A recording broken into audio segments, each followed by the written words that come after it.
this is our Cubbie and Teddy pool area. So the main entrance to the sanctuary, to the church, is right over here behind me. And in this area, we fill it with tons of kiddie pools. They're a little bit bigger kiddie pools, but still kiddie pools nonetheless.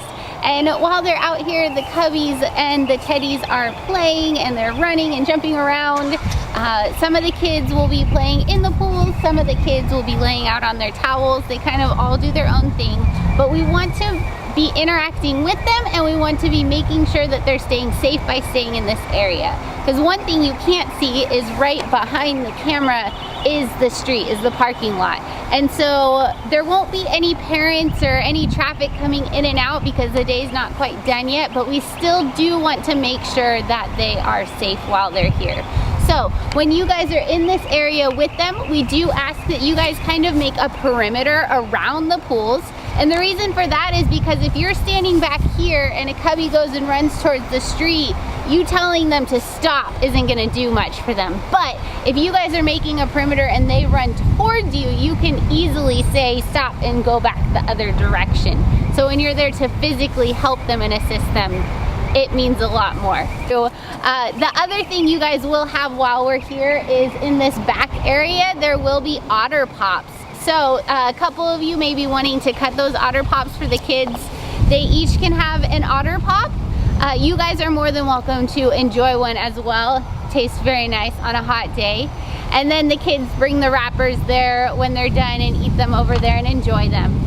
Then when they are done playing in the pools, we do give them a couple of minutes to dry off before we line up, but we will call them out so that they can start drying off.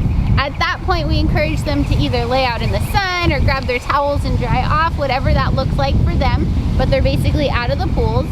Then at that point, they're gonna line up here along the cement in the back. It's a path back there along the church. At that time, they're lining up on the cement. We're gonna have an adult lead in the front to make sure that no kids pass, because during this time, there will be buddies that are still playing games. So there will still be some older kids out here. But they're gonna line up, and you guys are gonna help make sure that you have both of your kids, or 1, 2, or 3, depending on how many kids you have. Make sure you have all of them. And then they're gonna line up on the cement, they're gonna be with you, and then you're gonna take their towels and fold it for them once they are dry. If they're saying, I'm super cold, I need my towel around them, let them keep their towel around them, but for the most part, they should have been able to dry off, and we should be folding their towels, so that way, when we go into the sanctuary, when we go in there with 50 plus kids, we're not folding a bunch of towels at that point. So that they're walking in with their towels folded, and then when they get into the Cubbie room for closing time, they can sit on their towels, so that it then keeps the carpet dry, and it also keeps all of their belongings with them. So they're playing, we're making a perimeter while they're playing, interacting with them, keeping them safe, and then we help them to line up by folding their towels and getting them ready to then go to their closing time.